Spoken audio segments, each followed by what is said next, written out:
Halo semuanya, selamat datang di segmen analisa. Kembali kita update terkait dengan perkembangan kasus dari meninggalnya seorang diplomat muda Arya Daru Pangayunan yang ditemukan sudah tidak lagi bernafas dengan kondisi lakban warna kuning, dan di dalam lakban tersebut pun dugaannya ada plastik bening yang diduga ini adalah lapisan pertama. Jadi ada dua lapisan yang ada di bagian atas mendiang yang ditemukan di kos-kosannya di Menteng, Jakarta sekitar setengah 8 pagi oleh dua orang, salah satunya adalah penjaga kos di sana.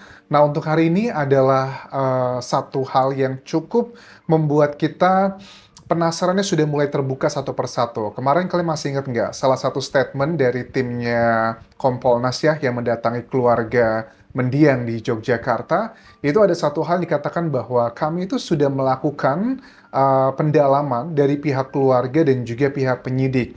Ada titik-titik katanya sebelum dan setelah kejadian, ada barang-barang, ada juga CCTV yang krusial di mana-mana aja mendiang itu sempat pergi. Bukan cuman di Grand Indonesia, menurut kakak ipar dari mendiang dia sedang belanja, ini menurut pengakuan dari istrinya, tetapi ada juga titik CCTV yang lain. Nah, hari ini aku baca dari media kumparan dari sumber istimewanya memberitakan bahwa ternyata di tanggal 7 Juli 2025 tersebut, beberapa jam sebelum mendiang itu menghembuskan nafas terakhir, setelah jam 9 malam, katanya kan belanja ya di Grand Indonesia, ternyata mendiang ini sempat kembali dulu ke kantornya, dan ke kantornya itu langsung menuju ke lantai 12 di rooftopnya. Bahkan ada CCTV yang mendiang ini baru aja pulang ke kos-kosan, beredar sudah banyak di sosial media. Ini katanya pulang dari belanja, tapi pada saat dia pulang dia tidak membawa tas, tidak membawa bingkisan apapun, dan ternyata ini adalah salah satu alasannya, dugaannya. Dikatakan di sini ada tas dari mendiang dan juga barang-barang belanja yang isinya itu katanya adalah pakaian dalam dan juga dasi, itu ditemukan di bawah server CCTV di lantai 12 tersebut. Oke, ini teka-tekinya sudah mulai terpecahkan satu persatu, kenapa tidak bawa barang-barang ternyata ke situ. Dan juga kita sudah mulai memahami, aku nggak tahu nih, antara kantor mendiang ini dengan kawasan Grand Indonesia di hari Senin malam hari itu, kok dikatakan sekitar jam 9. Istrinya juga bilang nelpon terakhir jam 9. Kita paham jam 9 itu kan mungkin sekitarnya aja. Tapi kalau exactly tepat jam 9 dari Grand Indonesia menuju ke kantornya mendiang, apakah cuma dalam hitungan 5 menit? Please ya. Karena aku bukan warga Jakarta, sudah lama nggak ke sana. Di malam hari itu sekitar jam 9, apakah itu masuk akal atau enggak? Oke, kita bahas adalah kronologi poin berdasarkan keterangan ini, teman-teman. Jadi temuan terbaru itu, barang-barang belanjaan itu ditemukan di rooftop kantor Kemlu, diletakkan di bawah server CCTV lantai 12. Dari CCTV yang dugaannya sudah merekam kegiatan tersebut, ini sekitar jam 9 malam pada hari Senin 7 Juli 2025, dalam CCTV berdasarkan keterangan media kumparan ini bahwa ia datang itu pertama terlihat itu memakai tas dan juga membawa barang belanjaan, dan dia itu menaiki tangga darurat, bukan lift di sana. Lantai 12 loh. 12 lantai itu lumayan megap-megap ya. Maksudnya sesportif-sportifnya kita pun kalau pengen ngebakar kalori, kalau 12 lantai kayaknya juga mikir 1000 kali. Ditambah lagi itu adalah kondisi malam hari, jam 9-an kurang lebih. Nah, kemudian dikatakan di sini bahwa dari atas di CCTV dia kelihatan celinga-celingu. Dari atas Arya itu dugaannya melihat ke bawah dan tangannya ada di batas dinding. Gak lama dari itu, dia langsung turun menyetop taksi. Dan barang-barangnya dia itu ditinggal, teman-teman. Salah satu hal yang membuat aku penasaran, aku ngelihat gedungnya ini.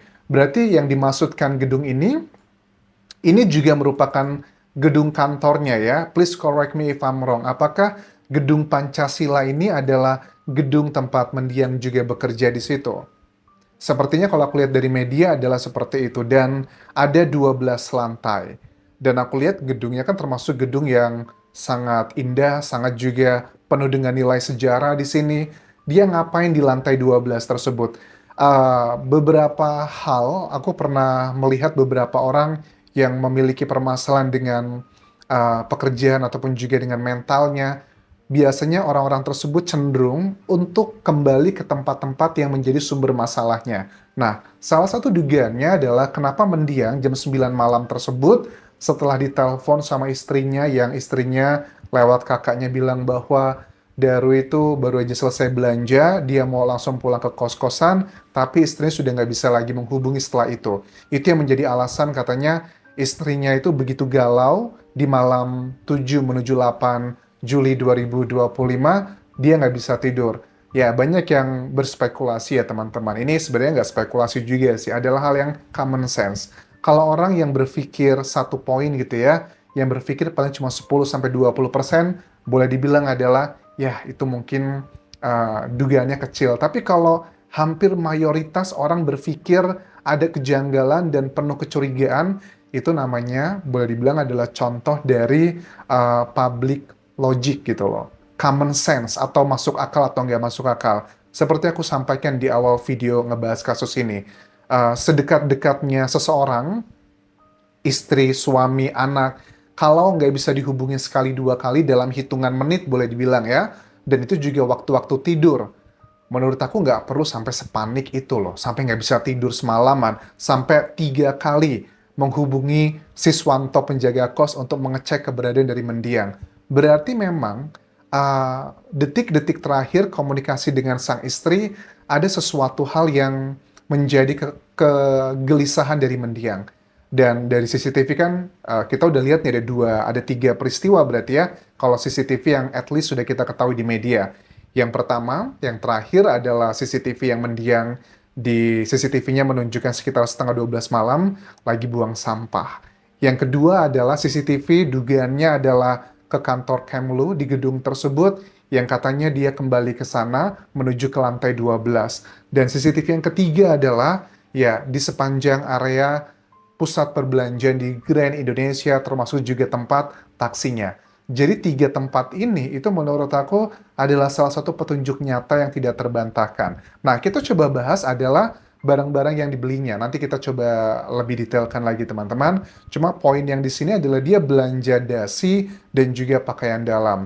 Aku rasa ini adalah hal yang wajar ya kalau kita mau pindah ke luar negeri, karena aku juga pernah mengalami perpindahan dari Indonesia ke luar negeri. Itu memang yang aku beli adalah barang-barang yang sulit didapatkan di luar begitu. Kayak dasi dan pakaian dalam, ukurannya kan berbeda ya. Pakaian dalam orang Indonesia dan juga luar negeri itu tipikalnya berbeda. Dan itu adalah hal yang wajar sekali dia membeli tersebut. Kemudian juga, waktu dia datang ke kantor tersebut di lantai 12, kenapa dia celingak-celinguk? Kata-kata yang membuat aku juga berpikir, ini kan sebagian orang mulai berpikir bahwa ada kayak permasalahan mental gitu. Sebagian orang berpikirnya seperti itu. Tapi ada juga loh potensi yang lain, kenapa dia celingak-celinguk? Mungkin karena dia juga yang pasti dalam stres gitu loh. Tapi kita nggak tahu stresnya karena apa? Karena tekanan masalah pribadi atau karena tekanan masalah keluarga. Yang uniknya adalah dia kan baru aja menjual mobil ya, nggak cuma mobilnya tapi juga dugaannya mobil istrinya juga dijual, karena untuk salah satu modalnya untuk pindah ke Finlandia bareng sama anak-anaknya. Ke Finlandia itu kan the first world country, bukan cuma dia yang karirnya meningkat, tapi juga anak-anaknya bisa mendapatkan pengalaman yang mahal banget, bisa sekolah di salah satu negara yang memiliki sistem pendidikan terbaik di dunia. Jadi itu Finlandia sudah terkenal dengan hal tersebut.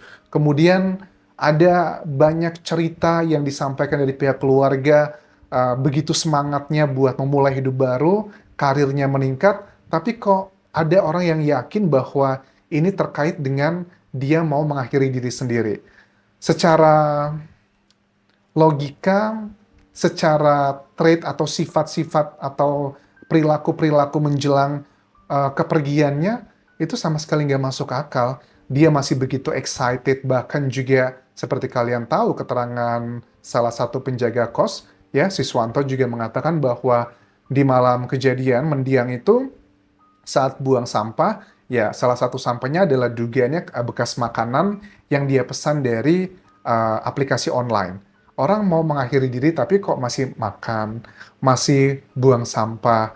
Nah, buang sampah itu juga ada beberapa koleganya atau warga tetangga dari kos-kosan yang mengatakan bahwa biasanya ini Mas Daru katanya kalau buang sampah itu nggak malam hari, dan dikatakan juga di tempat depan kamarnya mendiang itu ada kotak sampah sebenarnya. Ini yang menjadi salah satu pertanyaan, kenapa nggak dibuang di situ aja? Kenapa buangnya harus keluar? Nah, ini kan semakin membuat kita bertanya-tanya apa yang sebenarnya terjadi dengan mendiang. Dan yang paling sangat janggal dan aneh, kenapa barang-barangnya mendiang, tas, dan juga belanjaan tersebut ditinggalkan di lantai 12 di tempatnya bekerja. Apa yang terjadi sebenarnya? Apakah dia kelupaan? Apakah dia memang sengaja? Atau dia kecewa? Ada sesuatu hal yang membuatnya begitu kecewa? Atau ngerasa bahwa dirinya merasa terancam begitu? Masih menjadi teka-teki. Tapi kalau ada salah satu temuan juga yang dikuatkan dari Kompolnas yang bilang bahwa di CCTV memang tidak menunjukkan ada orang masuk ke dalam. Terus tembok, atap, pintu, semuanya itu aman, tidak ada orang yang katanya bisa masuk ke sana. Tetapi kalaupun seandainya memang betul tidak ada orang secara fisik masuk ke dalam kamar tersebut, apakah itu sudah pasti adalah peristiwa ini akibat keinginan dari sang mendiang, tidak ada unsur pidana? Belum tentu. Di era digital seperti ini, kita juga harus melihat adalah data-data dari alat komunikasinya. Apa yang membuat dia di bawah tekanan? Mungkinkah dia harus melakukan sesuatu hal karena berhubungan dengan efek dari sesuatu hal yang akan menyakiti orang disayangi? Itu juga mungkin. Jadi, kalau langsung dikatakan bahwa tidak ada unsur pidana hanya gara-gara temuan dari CCTV tidak ada orang yang masuk, menurut aku itu terlalu dini ya. Dan salah satu poin yang bisa aku sampaikan buat keluarga mendiang adalah mudah-mudahan bisa menyampaikan ke media secara jujur ya, apa sebenarnya komunikasi terakhir dengan sang suami, istri terutama. Karena kok bisa sebegitu cepatnya, jam 9 nelpon istri, langsung setelah selesai itu nggak balik ke kos-kosan, tapi mampir ke kantornya ke lantai 12, barang-barang ditaruh di sana, kemudian setelah itu baru pulang ke kos-kosan, masih sempat makan, buang bersih-bersih barang, dengan sampah tersebut dugaannya, kemudian langsung terjadi peristiwa itu. Terlalu kebetulan kalau dibilang itu nggak ada hubungannya. Karena itu jarak satu peristiwa dengan peristiwa lainnya hanya hitungan menit. Maksimal juga hanya sejam, 2 jam. Jadi kalau dibilang itu tidak ada kaitannya, menurut aku terlalu naif sih teman-teman. Jadi sementara itu dulu bisa aku update mengenai case ini. Terima kasih sudah menonton. Sampai ketemu lagi di video berikutnya. Tinggalkan like dan juga komen. Subscribe channel YouTube ini. Follow Instagram, Facebook pageku, dan juga akun TikTok di Anjas Asmara. Sampai jumpa.